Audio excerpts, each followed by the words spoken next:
지금 같은 경우는 상급지만 독고다이처럼 나가고 있는 모습이 나타나다 보니까 이 밑에서 받쳐주는 수요가 예전에 비해서 좀 탄탄하지 않다. 그렇기 때문에 강남 집값이 떨어지기를 바라는 것들은 그냥 하늘에서 감나무가에서 감이 떨어지기를 기다리는 거랑 똑같은 상황인 거고요. 하락을 계속 방치하지 않는 정부라고 하는 포지셔닝을 봤다면 오히려 이제부터는 하락했을 때가 기회라고 생각을 해야 되는데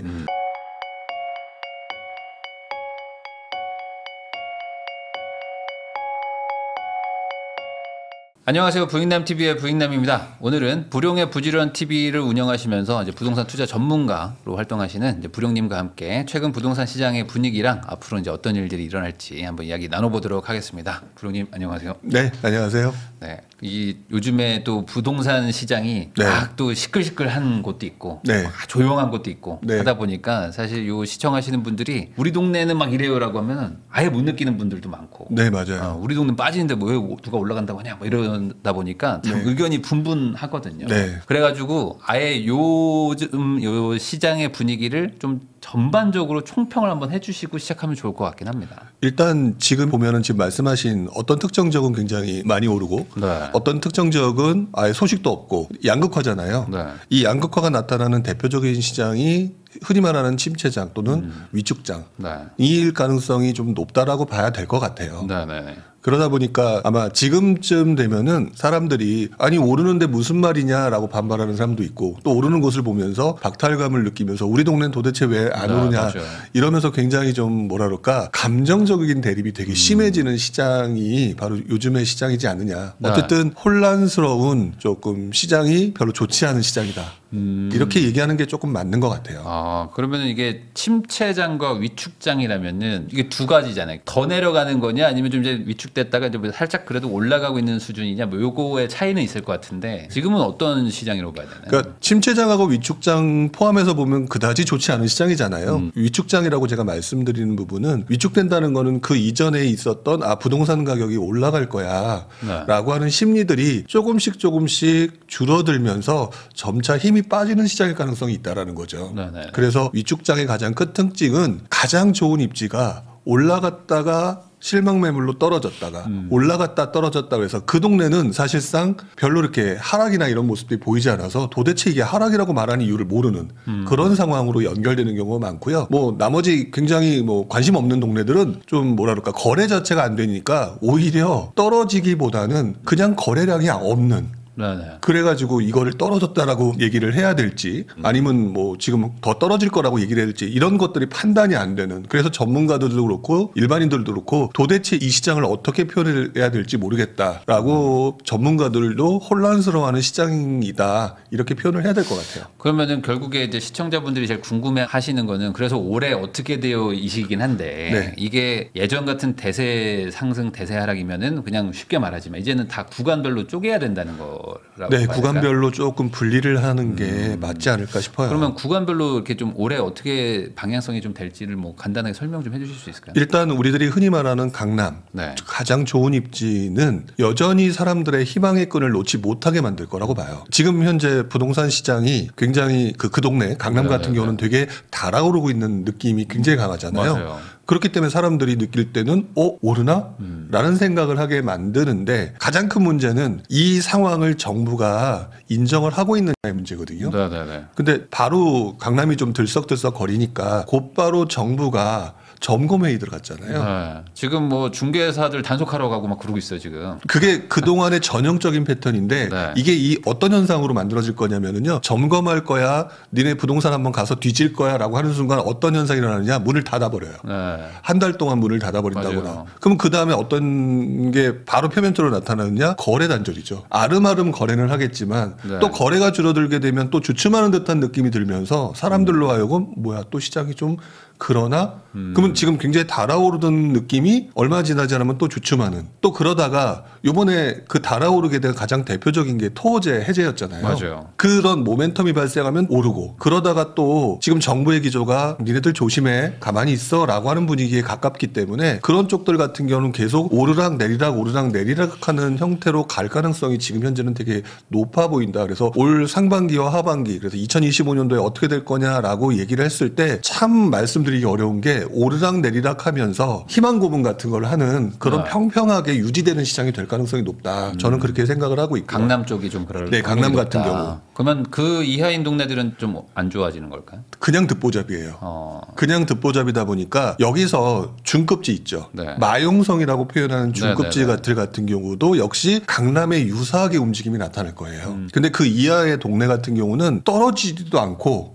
그냥 거래가 안 되는 네. 원래 실거래가가 찍혀야 떨어졌네 오를랐네를 알게 되잖아요. 네네네. 근데 실거래가가 찍히지 않으면 지난번에 있었던 가격이 그대로 유지되는 것처럼 보통 보이게 되는데 그래서 오히려 떨어지지 않는 듯한 그래서 제가 볼 때는 올 2025년도 시장은 정부의 포지셔닝에 따라서 완전히 왔다 갔다 하는 시장일 가능성이 높다. 그리고 그 이하의 상급지 이하에 해당되는 동네 같은 경우는 그냥 어떤 거래도 없이 그냥 평평하게 하지만 사실상은 거래 잠절이기 때문에 하락과 거의 유사한 그런 느낌으로 흘러갈 가능성이 높다라고 봐요. 그러면 이제 말씀해 주신 거는 사실상 실거래가로 기준으로 봤을 때 내려갔었을 텐데 네. 주인들은 안 깎아주고 계속 버티니까 네. 거래가 안 돼서 그냥 네. 잠잠해 보이는 지역이 많을 것이다. 네, 그렇게 되면서 사실 떨어졌다라고 말하기는 원래 하락장하면 굉장히 떨어지는 느낌이 강해야 되는데 그런 모습조차 없어서 이 시장을 어떻게 봐야 되지? 이런 느낌으로 연결될 가능성이 되게 높다라고 봐요. 그러면은 매수자들 입장에서도 뭐 저가격에는 안 사니까 그냥 네. 이제 지켜만 보는 거면 네. 그럼 반대로 주인들 입장에서는 어쨌든 팔아야지 되니까 뭐 내놨을 텐데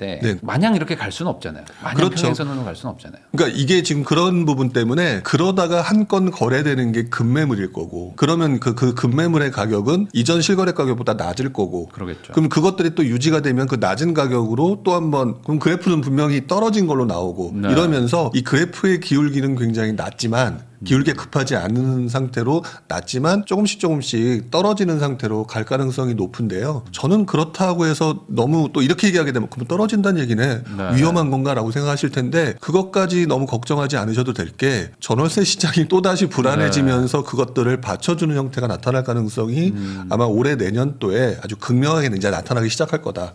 이렇게 보고 있습니다. 그러니까 이게 최근에 너무 많이 이렇게 막 급등 급락하다 보니까 떨어진다고 말하면 막 10% 20% 빠지는 걸로 또 생각하시는 분들이 있는데 그런 얘기는 아니신 거죠? 그렇게 되기는 어렵다라는 거죠. 사실 지금도 뭐 강남 신고가 찍었다라고 얘기를 하면서 얘기를 하지만 사실 우리 그동안에 우리 벌써 지난 몇 년간을 잊어버렸는데요. 2022년도만 같은 경우도 2021년도에 급까지 급등했던 장이 떨어졌다가 올라갔다가 떨어졌다라고 하면서 뭐 특정 일부 한두 건들이 신고가를 찍었다라고 얘기를 하지만 사실상 거래를 보게 되면 오르락 내리락해서 그 전체 구간을 보게 되면 상짝에 올라간 것처럼 보일지 모르지만 그냥 평평하게 이렇게 움직이고 있는 그런 모습으로 지금 나타나고 있을 거거든요. 그러니까 그런 식으로 해서 약간 평평하게 힘겨루기 하는 시장이다. 그러면은 이런 것도 좀 궁금합니다. 그러면 어쨌든 막 지금 거래가 되고 있잖아요. 뭐 네. 11월, 12월 뭐 해서 1월 지금 뭐 거래가 뭐 한 2, 3천 건, 서울 기준으로 뭐 3천 건씩 뭐 이렇게 되고 있는데 네. 그럼 누군가는 어쨌든 지금 집을 사고 있고 네. 또 반대로 누구는 또 팔고 있는데 네. 어떤 사람이 팔고 지금 어떤 사람이 사는 거라고 좀 보세요. 뭐 일단 상급지 같은 경우에 뭐 사실 상급지에 돌아놓고 나가려는 사람들이 그렇게 많지가 않잖아요. 그래서 물량 자체가 많지 않고 또 있다라고 하면은 이제 결국 다주택자들의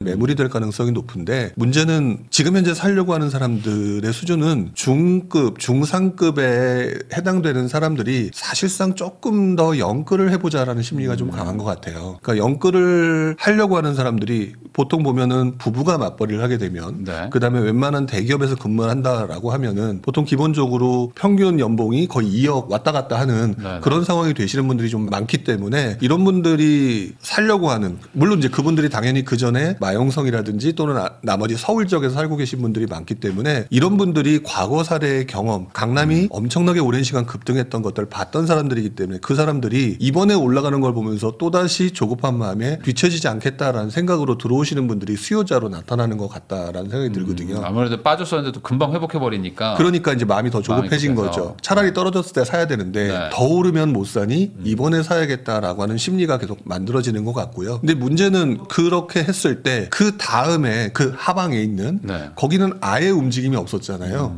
이걸 팔리지도 않고 또 이걸 팔아서 넘어오기도 애매한 상황이다 보니까 수요가 받쳐주기가 상당히 애매한 시장인 것 같아요. 우리 상승장 때를 생각을 해보면 보면 네. 강남 같은 곳이 오르고 아랫 동네로 막 번져가면서 아랫 동네에 있는 사람들의 물건도 팔기가 쉬웠고 팔면서 올라가기도 쉬웠잖아요. 뭐 그때는 뭐 대출 규제나 이런 것들이 지금 같지는 않았으니까. 그래서 밑에서 올라오는 수요가 여전히 계속 받쳐주는 수요였는데 지금 같은 경우는 그냥 딱 상급지만 독고다이처럼 나가고 있는 모습이 나타나다 보니까 지금 현재 사고 있는 사람들은 어느 정도 능력이 되는 사람이 사고 있을지 몰라도 이 밑에서 받쳐주는 수요가 예전에 비해서 좀 탄탄하지 않다. 그런 모습이 어떻게 보면 위축장과 침체장에 나타나는 전형적인 현상이기 때문에 조금 그 부분을 좀 조심해야 될 것 같다라고 생각을 하고 있어요. 그럼 말씀하신 대로라면 이제 마용성급 정도 뭐 금액으로 치면 한 15억대를 뭐 넘어가는 곳들 정도는 그래도 뭐 지금 뭐 이렇게 좀 시장이 좀 활성화가 되지만 그 이하랑 아주 격차가 좀 많이 난다. 점점 격차가 나게 되면 밑에서 올라오기가 힘들 거거든요.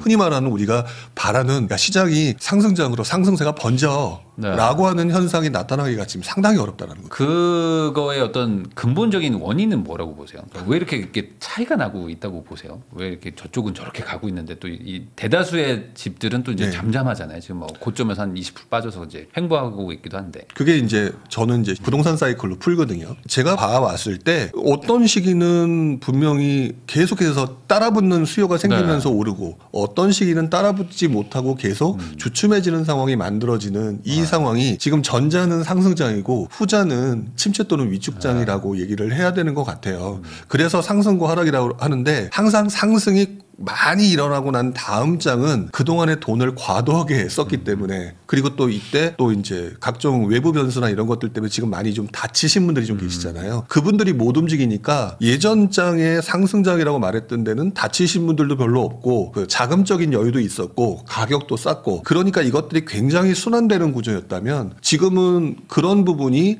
다친 분도 많고 가격도 너무 비싸고 그다음에 하방에서 가격이 올라서 밀어주지 못하고 이런 것들이 자연스럽게 만들어지면서 결국 가격이 높고 각종 대출 규제나 이런 것들 때문에 돈의 흐름을 밑에서부터 상방으로 연결시키기가 어려운 상황으로 지금 만들어진 게 지금 이렇게 극명하게 차이를 만드는 거라고 봐요. 그러니까 어쩔 수 없이 뭐 시간이 좀 필요한 거잖아요. 어찌 보면 네, 시간이 필요하죠. 사이클이라는 건 시간이 절대적인 시간이 필요하니까 그 구간에 있을 뿐이다. 네. 그러니까 뭐 일부 지역들은 뭐 이렇게 막 될 수 있지만 이게 전체적인 어떤 뭐 호황으로 간다기에는 아직은 뭐 약하다. 네, 그렇죠. 우리들이 이미 알고 있는데도 자꾸 부정적으로 얘기를 하시는 것 중에 하나가 10년 주기설이라는 얘기 하시잖아요. 아마 부동산 잘 모르시는 분들도 부동산 10년 주기 되게 많이 들어보셨을 텐데 우리 부동산이 10년 주기가 맞다 틀리다가 중요한 게 아니라 바꿔 말하면 한 10년 정도 오르면 떨어진다라고 하는 상승 이후에 불황이 온다라는 개념이잖아요. 근데 생각해 보면 서울과 수도권장을 돌아봤을 때 바닥을 찍었던 장이 2012년이거든요. 2012년이고 그다음에 상승 구간에 접어들어와서 가장 피크를 찍었던 시기를 언제냐라고 돌아보면은 2021년 9월 이전이에요. 상반기거든요. 거의 10년이에요. 그러니까 뭐 그게 100% 맞지는 않지만 이미 상승장이라고 하는 구간을 오랜 기간 올라갔다고 한다면 많은 사람들이 집을 샀고 더 이상 추가될 만한 유효수요가 부족한 상황에서 그리고 가격도 많이 올라서 그 상황이라면 조금 위축될 가능성이 나타나는 거죠. 그러면 지금 그 막 반포나 이런 곳들은 막 신고가를 막 가고 있잖아요. 네. 그러면은 이제 원래 어떤 뭐 부동산적인 그런 투자 이론 같은 걸 보면은 무한정 벌어질 수는 없다. 네, 그러니까 그렇죠. 얘가 내려오든 밑에가 올라오든 뭐 둘 중에 하나가 해야 된다 이런 얘기들이 있는데 지금 그러면 당분간은 그냥 계속 벌어지는 구간으로 봐야 될까요? 어떻게 보세요? 네, 약간 벌어지는 구간으로 봐야 될 것 같아요. 따라오르지는 못하고. 네, 따라오르지는 못할 거고. 근데 지금 벌어지는 구간인데 여러분들 이게 뭐 일반화 시킬 수는 없지만 지금 신문 기사에서 나오는 강남 뭐 압구정 뭐 70억인가요? 60억인가요? 정확히 지금 기억이 안 나는데 산 주인은 누구였다? 그다음에 그러면서 박송씨였다. 맞아요. 네. 네. 그 얘기 나오고 그다음에 또 보니까 이천동에 있는 자이가 이번에 신고가를 찍었는데 그걸 사신 분이 빙그레 회장님이었다. 네. 자, 이런 얘기들이 지금 계속 나오고 있고요. 더 나가서 뭐 광희가 한남동에 있는 오피스텔을 샀다. 이런 얘기들이 나오다 보니까 그것들을 보면서 자꾸 마음적으로 들썩거리실 수 있는 것 같은데 그분들은 우리들과 수준이 달라요. 그분들이 그걸 샀다라고 해서 그리고 이제 눈에 보이지 않는 뭐 비트코인으로 돈 많이 버신 분들도 계실 거고 이런 분들이 옛날에 원베일리 사셨다 그런 그런 얘기 많이 있었잖아요. 네네. 그런 사람들이 샀다라고 얘기를 하는 걸 보면서 일반화시켜서 그러니까 강남이 오른다라고 얘기하기보다는 그렇게 해서 한두 사람이 사고 난 다음에 그 가격이 그대로 유지가 되려면 그렇지 않으면 더 밑에 있는 사람들이 다시 그 60억, 70억을 주고 살 수 있는 상황이 만들어져야 그 가격이 계속 우리가 바라는 우상향으로 올라가는 건데 네. 지금 그 상황이 아니라는 거죠. 그러면은 거꾸로 그런 집들이 이렇게 내려올 수는 없을까요? 그러니까 이렇게 벌어지기가 안 되면 그러니까 밑에서 못 올라오면 위에서 내려와서 이렇게 좀 간격이 좀 좁아질 수도 있잖아요. 저는 안 내려와요, 이것도. 이것도 표현하기에 따라 다른데 이건 조금 정확하게 좀 표현을 해야 될 것 같아요. 많은 사람들이 솔직히 떨어지기를 바라시잖아요. 살려는 사람들이 살려고 하기 때문에 떨어지기를 바라시는데 그거를 그 동네에 살고 계신 분들의 수준을 잘 생각해 보시면 아까 뭐 제가 우스갯소리 뭐 빙그레 회장님 얘기하고 돈 잘 버는 연예인들 얘기했지만 그분들이 무너져서 그 가격을 70억, 80억짜리를 갖다 30억, 40억에 내놓을 수는 없을 거예요. 이미 통장에 돈이 가득하신 분들이 많을 테니까. 그렇다는 얘기는 사실상 그 아파트 가격이 쉽게 떨어지기가 어렵다라고 봐야 되는 게 정상일 것 같아요. 그러니까 부자들이 사는 그런 곳. 네, 그렇죠. 근데 거기서 가격이 떨어지는 상황이 분명히 만들어지긴 해요. 누구냐? 영끌러예요. 영끌러들이 한두 명 툭툭 무너져서 나오는 물건들. 그러니까 예를 들어 반포에 있는 모 아파트가 뭐 예를 들어 1000세대인데 네. 1000세대 살고 있는 사람들의 대부분은 어느 정도 여유가 있는 사람들이라고 얘기를 했다면 그중에 또 몇 세대 정도는 굉장히 조금 자금적인 부분이거나 또는 뭐 회사가 문을 닫았다거나 되게 안 좋은 상황이 있을 거거든요. 그런 상황이 됐을 때는 급매로 나오는 물건들이 툭툭 튀어나오는 상황이 되는데 우리들은 그걸 갖다가 강남 집값이 뭐 폭락 이렇게 일반화를 시키는 경우가 많은데 강남 집값이 한번 오르고 난 다음에 일반적으로 그 전체 세대 집값이 다 떨어지는 게 아니라 몇몇 상황이 애매해진 사람들의 그 어쩔 수 없는 상황에서 자기 현금화를 시키기 위해서 나오는 급매물의 가격들이 나오는 수준이다. 이렇게 보셔야 되고 그러면 강남의 집값이 떨어지기를 기다리는 게 중요한 게 아니라 강남에 무리해서 들어간 사람들의 자금 부분에 문제가 생겨서 나온 물건들을 전략적으로 접근한다. 이런 포지션으로 가시는 게 보다 현실적인 거고요. 그렇기 때문에 강남 집값이 떨어지기를 바라는 것들은 그냥 하늘에서 감나무가에서 감이 떨어지기를 기다리는 거랑 똑같은 상황인 거고요. 금매 정도 나오기를 기대하는 거지. 금매 정도로 가격이 막 쫙 내려가는 걸 기대하는 건 좀 너무 과하다. 네, 그렇죠. 사실 제가 오랜 기간 보면서 제가 강남 아파트 가장 대표적으로 말하는 아파트들이 제가 그때 강남 재건축을 2000년대 초반에 봤을 때 2억 한 6천에서 3억 정도 됐던 게 기억이 나요.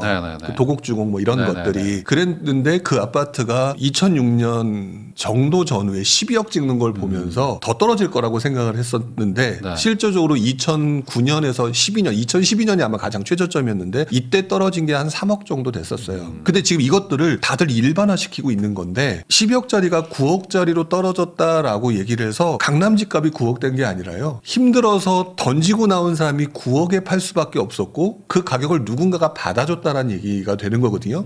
그리고 그 집에서 그때부터 지금까지 살고 계신 분들은 그냥 계속 거기 버티고 계신 건데 그리고 난 다음에 그 집값이 지금 30억, 40억이 됐잖아요. 그러면 그 오랜 기간 봤을 때 결론은 뭐냐. 강남 집값이라고 하는 거는 워낙 특수한 입지고 갇힌 지역이기 때문에 누군가가 진입하기 위해서는 상황에 따라서 무너졌던 누군가의 급매물들을 받아서 들어가는 그 방법 외에는 아니면 분양받는 것도 있겠지만 어쨌든 그 방법을 통해서 들어가는 게 가장 현명한 거지. 강남이 계속 올라갈 거야. 아까 금방도 말씀드렸지만 2006년에 최고점을 찍고 지지부진하다가 결국 최악의 상황으로 만들어진 게 2012년이었었거든요. 오랜 기간 버티다가 무너지신 분들이거든요. 그 당시에. 그러니까 그런 상황이 결국 자산을 투자하는 시장에서 봤을 때 항상 나타나는 현상이 대부분 그 지역을 사러 들어간 사람들은 아무 문제가 없는데 꼭 영끌러들에 의해서 가격의 변곡점이라든지 변화된 포인트가 나와서 또다시 그거를 이용해서 들어가는 사람들이 계속 존재해왔다. 이게 팩트더라는 거죠. 그리고 이제 영끌 얘기 하셔가지고 제가 뭐 첨언을 하자면은 이런 것도 있잖아요. 그러니까 대부분 그런 데들은 사업하시는 분들이 많이 하거든요. 전문직이나 이렇게 뭐 병원을 운영하시거나 아니면 사업을 운영하는데 살 때는 영끌이 전혀 아니었어요. 근데 사업이 힘들어져가지고 소득이 갑자기 팍 줄어가지고 본의 아니게 영끌이 돼버리는 분들이 꼭 있어요. 그런 그렇죠. 그런 분들이 유지를 못하면서 이제 던지는 것들도 있고 갑자기 누가 뭐 돌아가시면서 나오는 물건들도 있고 그런 것들이 이제 툭 떨어져서 찍히다 보니까 강남이 폭락했다라고 생각하시지만 실제 그러는 사람이 많지는 않다. 근데 다만 그런 걸 노려서 사야 된다. 이 정도로 정리하면 될 것 같아요. 일반화시키지는 말고 너무 기대하시지는 않았으면 좋겠다라는 거죠. 부룡님 아까 그 이제 침체장 뭐 이 위축장 이런 얘기를 해주셨는데 네. 그럼 결국 이제 사이클 얘기를 하셨단 말이죠. 네. 지금은 여전히 하락으로 가고 있는 조금 더 내려가야 되는 장이라고 봐야 될까요? 지금의 어떤 시기가 어디쯤 왔을까요?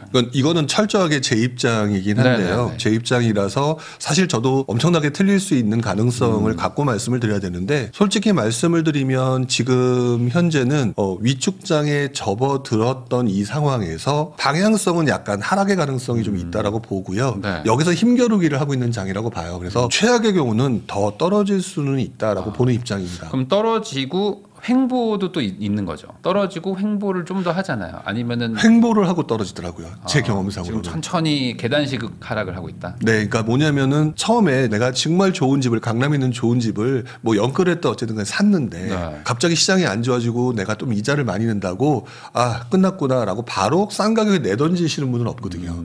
그래서 절대적으로 횡보가 먼저인 경우가 많더라고요. 횡보를 하다가 이제부터는 멘탈이 누가 먼저 털리느냐 싸움이 되는 것 같아요. 시장이 그 네. 이후에 계속 안 좋은 이제 대외적인 변수나 내부적인 변수가 여전히 부동산 가격이 오르기를 바라지 않는 정부의 그 포지셔닝에 따라서 견디다가 힘들어하다가 어떤 한계점이 올 때까지는 횡보를 하는 경우가 상당히 많았던 것 같아요. 그러다가 제가 너무너무 놀랬던 시장이 2012년장이었는데 네.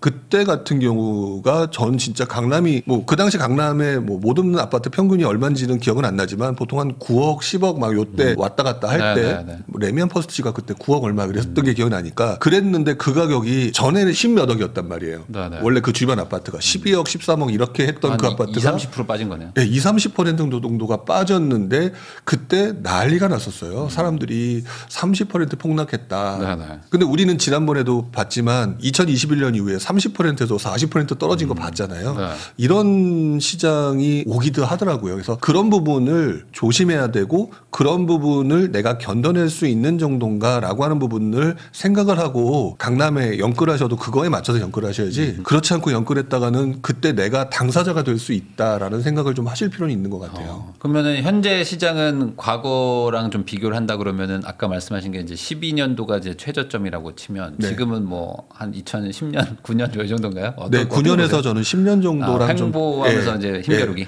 비슷한 장이다. 그때도 2009년도에 굉장히 많이 초반부에 올랐다. 2008년에 이제 당시 이명박 대통령 당선이 되고 난 다음에 조금 금융위기. 그다음에 금융위기 갔잖아요. 네. 그래서 박살났고 네. 그리고 2009년 초에 그때가 아마 2월 달인가 부동산 대책도 나오고 그러면서 강남 규제 완화한다는 얘기가 살짝 언급이 돼요. 뭐 결론적으로는 안 했지만 그때 미친 듯이 올라가는 상황을 봤고 이때 진짜 많이들 연끌했어요. 제 기억으로. 네. 떨어졌을 때 못 샀는데 다시 올랐다. 오르니까 지금 안 사면 안 돼. 지금하고 비슷한 시기일 수 있다. 네, 그랬는데 그때 그리고 난 다음에 9월 달에 수도권 DTI가 나오면서 무너졌었거든요. 재밌는 건 그 이후에 2010년도에도 각종 시장이 어려운 상황이 만들어지는 게 또 정부의 포지셔닝이 서울과 수도권을 자꾸 올리는 거에 대해 관심이 없다 보니까 이때 뭔가 조금 괜찮은 호재가 나오니까 또 강남부터 오르는 강남 재건축이 오르는 이것들을 반복을 했었어요. 그게 2011년도에도 똑같았고 그러다가 한 3, 4년 하니까 사람들이 이제 지치니까 요때 조금 완전 멘탈이 털리는 현상이 2012년에 저는 많이 봤거든요. 그때 나타났기 때문에 그런 현상이 분명히 나타날 수 있다. 단 한 가지 제가 조금 지금 부정적인 표현을 했기 때문에 긍정적인 표현을 하자면 2009년과 10년, 11년에 비하면 지금 시장은 그때보다는 훨씬 더 좋은 것 같긴 해요. 어떤 차이가 있는 거예요? 그러면은? 일단 그 항상 집값을 받쳐준다라고 하는 전세가율, 전세가율 같은 게 서울시장 전체를 놓고 보게 되면 기본적으로 이번 제가 2009년도 기준으로는 서울 같은 경우는 한 40% 정도 됐던 것 같아요. 전세가율이. 근데 지금 거의 60%에 가깝거든요. 이런 것들이라든지 그리고 그 당시 같은 경우는 지금 금리를 낮췄잖아요. 그 당시에는 금리를 올렸어요. 지금은 이제 2.75잖아요. 그때는 2.0에서 2.25로 올리는 막 이런 상황이었었고 그다음에 유럽발 경제 위기.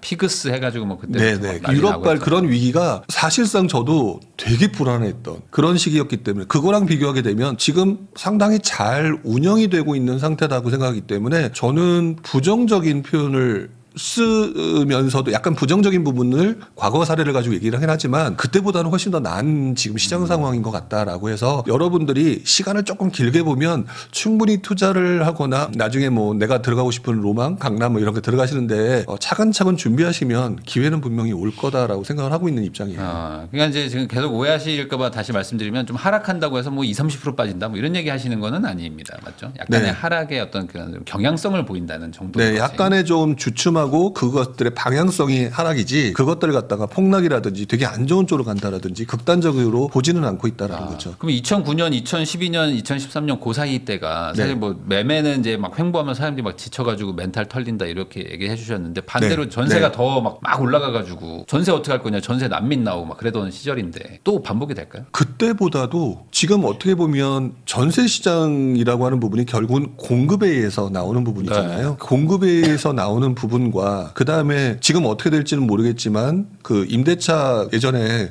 그 3법 그 들어오면서 4년으로 바뀌었잖아요. 네. 그러면 2년마다 나오던 공급 물량이 4년에 한 번씩. 4년에 한 번씩 나오게 되면 흔히 말하는 대로 물건이 사라지는 형상이 나타날 가능성이 있다라고 생각하거든요. 그래서 시기가 잘못 맞으면 네. 전세금 물량이 아예 없거나 막 나오거나. 그렇죠. 아. 실제로 제가 그 당시에 경험을 해봤지만 전세 물량이 없어지니까요. 전세입자들이 줄을 서서 한 집을 갖다 구경하는 네. 현상들이 그때 일어났고 집주인 입장에서는 돈도 못 벌고 이런 상황이니까 이참에 전세 가격 좀 제대로 올리자. 그래서 그 당시 뭐 1, 2천 오르고 3, 4천 오른 정도가 아니라 실제로 뭐 1억 이상 올라가고 2억 이상 올라가는 사례가 비일비재했으니까 그런 상황이 만들어질 가능성이 지금 솔직히 커 보이고요. 그 상황을 알고 있는 정부가 자꾸 그래서 지금 현재 자꾸 언급하는 전세 DSR이 거기서부터 출발한 거라고 저는 생각을 해요. 그러니까 전세 대출이나 이런 좀 유동성을 좀 줄여가지고 네. 상승세를 조금이라도 좀 낮추겠다. 네. 근데 저는 그것들을 좀 고민을 해봤거든요. 네. 전세 DSR 하게 되면 전세 가격 상승세가 위축될 수 있지 않을까라고 하는 부분에 대한 의심을 했었는데 그래서 전세 가격의 오름폭이 한동안은 기울기가 급하지는 않을 것 같아요. 정부가 이렇게 규제를 하고 있으니까. 네. 근데 결국 물량에는 장사가 없거든요. 물량이 줄어들게 되면 우리 일반인들은 그동안 내가 올리지 못한 부분을 분명히 올릴 것이고 그래서 아마도 갑자기 기울기가 급해지는 구간이 그게 뭐 내년이 될지 후년이 될지 모르겠지만 나올 것이라 그때쯤 되면 전세 문제가 사회적인 문제가 될 가능성이 보여지고 그때쯤 되면 과거처럼 다시 서울과 수도권의 부동산 규제 또는 상승을 막는 부분을 풀어서 전세로 진입되는 수요를 매매 수요로 돌리려고 하는 정책이 나오게 되지 않을까. 과거도 그랬던 것처럼 네. 그런 식으로 연결될 가능성이 높다고 봐요. 그럼 예전에는 매매는 주춤하면서 전세가 올라와서 결국에 갭 차이가 줄면서 그게 다시 또 밀어 올리고 그랬는데 네. 지금도 앞으로 좀 향후 몇 년간은 좀 이렇게 뭐 보합이나 약간 하락이지만 전세가 올라오면서 네. 약간 힘이 응축되는 약간 그런 구간으로 봐야 될까요? 네, 힘이 웅축돼야 네. 그다음에 터지는 구간이 나오는 거고 당연히 그런 부분 때문에 저는 지금 너무 조급한 분들한테 지금 말씀을 좀 되게 잘해 주셨는데 응축 구간이라는 건 항상 필요한 것 같아요. 네, 네. 그 응축 구간이라고 하는 부분이 있기 때문에 어찌 보면 재미없는 기간이 나타날 수도 있다. 그 기간을 견뎌내는 사람이 부동산 투자하는 사람들은 돈을 벌 수 있는 구간으로 이제 진입하게 될 것이다. 그렇죠. 샀는데 왜 안 올라요? 라는 얘기들을 많이들 하시지만 원래 이렇게 좀 횡보하다가 또 이렇게 올라가는 거니까. 네, 그러니까 응축 기간이 지금 이제 앞으로 일어나게 될 것이다. 그 말은 너무 급하게 살 필요는 없다. 이런 얘기들을 지금 해주시는 거라고 이해하면 될까요? 네, 영글로 너무 급하게 살 필요는 없다. 그러면은 요즘에 사실 부동산 관련해서 뭐 토어제 풀리고 이러면서 뭐 단기적으로 막 급등 뭐 아니면 급락 뭐 이런 얘기들이 너무 들리다 보니까 뭔가 이 부동산 투자는 좀 몇 년을 두고 하는데 며칠 몇 주 몇 달 가지고 막 이렇게 막 일희일비하는 게 많아진 것 같아요. 대출 규제도 막 네. 그러고 큰 틀에서 중장기 흐름을 봤을 때 지금은 그럼 어떻게 좀 판단하는 게 좋을까요? 좀 길게 보고 간다면 너무 급하게 사지 않는다는 게 네. 언제 정도에 사라는 건지도 좀 이해가 안 되실 수도 있으니까. 보통 싸게 사서 비싸게 팔라가 우리 투자자들의 원칙이라고 얘기하잖아요. 그 아까 말씀 속에서 강남 같은 경우가 20-30% 떨어졌다. 네. 이런 것들이 있었잖아요. 그러니까 지금 보게 되면 지금 강남에 투자하는 사람들 또는 지금 강남이 오르니까 가자라고 얘기하는 것들은 되게 위험한 발상이라고 저는 생각을 해요. 왜? 지금 가게 되면 결국 집주인이 승자거든요. 네. 집주인은 지금 수요자가 몰려올 때는 비싸게 팔 수 있는 구조기 때문에 싸게 사서 비싸게 나중에 판다. 싸게 산 사람은 비싸게 팔기 때문에 되게 좋은 구조인데 지금 사는 사람들은 비싸게 사가지고 나중에 까딱 잘못하면 싸게 팔 수 있는 상황이 만들 수도 있다. 네네. 그러니까 지금은 조금 멈춰야 되는 게 맞는 것 같아요. 그리고 시장이 계속 변화의 포인트가 있기 때문에 항상 이 상승과 하락의 변곡점이 계속 발생되는 게 단기적으로 나타난다면 오히려 떨어질 때 무서워하지 말고 사라고 얘기를 하고 싶어요.